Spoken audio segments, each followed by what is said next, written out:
Alright, so I'm locked on Jupiter right now, just getting focus on my camera and get everything set up. I got all my gear set up, everything is polar aligned, everything is already set up. It's a cold night tonight, so I decided not to get any B-roll of me setting up gear or anything like that. Just I wanted to kind of not be out in the freezing cold for long periods of time. But in the last video I said I was going for the Heart Nebula, and we ended up having to make a different decision due to the fact that the northern lights were out. So I ended up going for the Orion Nebula instead. I have since changed my mind on the topic and the target that I want to go for, and now I'm going to be going for the Soul Nebula, also known as the Baby Nebula. If you guys aren't familiar with this target or have never seen this particular target before, the reason it's called the Soul Nebula or the Baby Nebula is because it kind of looks like a little baby all curled up and whatnot. If I get a good image of it tonight and it actually turns out decent, you'll see it on screen and you'll understand what I'm talking about. But that's what we're going to be going for tonight. And like I said, I've got all my gear set up, everything's all set up, everything's all polar aligned, dialed in and whatnot, star aligned and everything. So all we have to do now is just point at our target, start the imaging session, and then just sit around and wait and let it do its thing. So enough techno babble, enough boring talk. Let's get into the image session.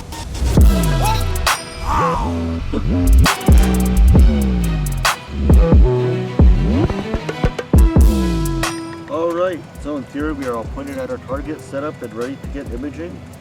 So I'm just gonna disconnect my mount because I no longer should need to be connected to it.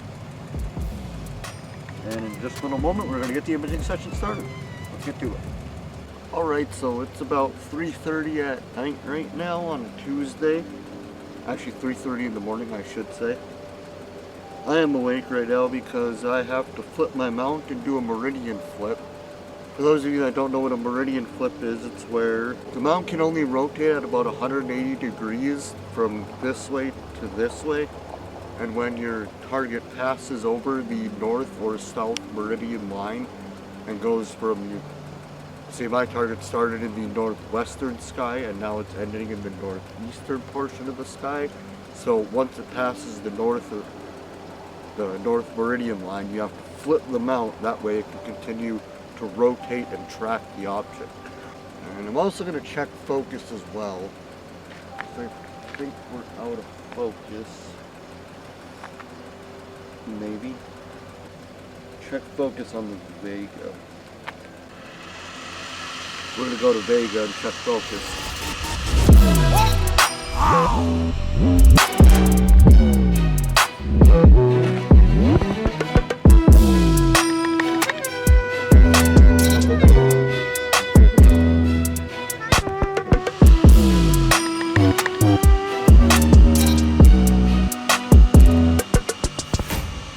Probably should have checked focus more often throughout the night, but oh well. Alright, in theory we are pointed at the Soul Nebula. I'm going to hit good, and we are good to go and image again for about another hour and a half, I would say. Then that's probably going to conclude our night. Wow, I managed to get a whole night out of this. I mean, we got a bunch of out of focus frames, I'm guessing, so I'm probably going to have to eliminate those, but see how many we truly end up with. Alright, so it is currently Tuesday at 5 o'clock in the morning. We managed to get an entire night's worth of the imaging session in on the Soul Nebula. But like I said earlier, that at some point during the night the camera became out of focus, so hopefully we don't end up with too many frames that we have to scrap. But like I said, it's 5 o'clock in the morning now, so I'm going to tear down all my gear and I'm actually going to head to work. I'm not even going to stop at home, I'm just going to head straight to work because I start at 6 and there's probably not really any point in me going home. So yeah, got a whole night of imaging in on a work night. So pretty pumped about that. I slept in the car most of the time, so I should be good at work today, but hopefully everything was worth it and hopefully we at least come out with a halfway decent image or something that's at least, you know, worthy of showing on the channel. So I guess that'll be the end of the video. I'll show you guys the final result at the end, and I'll catch you guys in the next one. See you! You fight like a demon for these zones. Alright, so as you guys just saw, I did not end up getting the photo that I wanted. If you look at the top of the photo, you'll see the stacking artifacts that normally you would crop out of the photo, but because I didn't have my target centered up properly in the frame, I had to leave those stacking artifacts there, but I also ended up cutting off part of the nebula that I was trying to capture in the process of doing so. So what I should have done is, if you'll notice, the nebula is the long way, it's long vertical, whereas a camera sensor is long horizontally. And what I should have done, if I would have realized this sooner, was actually loosen up the lens collar on my lens and turn the camera and the lens 90 degrees and then lock it back down. That way the sensor and the camera would have been long ways with the nebula, and then I might not have cut off any of the parts of it. However, there is another problem with capturing this nebula as well, and that is that this is such an incredibly faint target to capture in the night sky that when taking individual pictures and looking at them and reviewing them on the back of the LCD screen, you actually can't tell if you're capturing anything at all. It just looks like a black background with a bunch of little white dots for stars everywhere.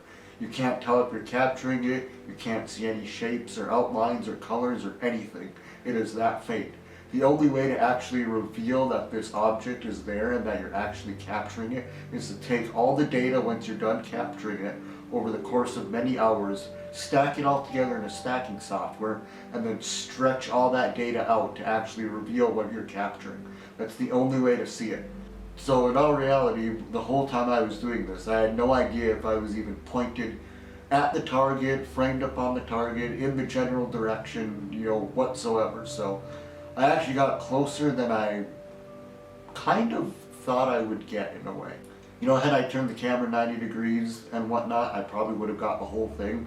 But there's actually another solution to this problem as well, because in theory, even without turning the camera 90 degrees, if you frame it up properly, you should be able to get the whole thing. But like I said, there is another solution to this problem that I actually have coming on the way. So I will get more into that and talk about that in the next video when I try and capture this target, because this is not over yet. I'm going to capture a good photo of this target. I'm just waiting on a new piece of equipment to come in that will help me frame this up and be perfect, accurate framing every single time. I should never ever encounter this problem ever again with this thing that I'm getting. So I will go into that and show you guys what that is in the next video, but I hope you guys did enjoy this video. So the reason that I'm doing these videos is I want people to watch them, and anybody who wants to watch them is welcome to watch them. I invite anybody to watch them, new people, existing subscribers, whatever. Everybody's welcome to watch my videos, but the main reason I'm doing this is to document and capture my astrophotography journey and watch myself progress over time and see how far I come in a few months, 6 months, a year, 2 years, however long I'm involved in this side of photography. So that's the main reason I'm doing this. So I was skeptical on whether or not I wanted to put this in a video, but I figured if I'm going to document my astrophotography journey, I should probably do it the correct way and even include some of the failures and some of the process of doing this. Because this is an incredibly hard genre of photography to get into, and it's a hard genre of photography to learn and get to know and figure out how to do correctly. There's so much that goes into doing this side of photography. So I wanted to include even some of the fails that I capture along the way, just because then it would be a more accurate representation of me going through this journey of doing this side of photography. But anyway guys, that is going to be it for the video. I will catch you guys in the next one. Hopefully you did enjoy this video, and hopefully next time you see me going to capture this particular target, aka the baby nebula, or the soul nebula, I will get a successful photo that looks good and is framed up properly and will hopefully be a good result. So anyways, I guess that'll be the end of the video. I'll catch you guys in the next one. See you.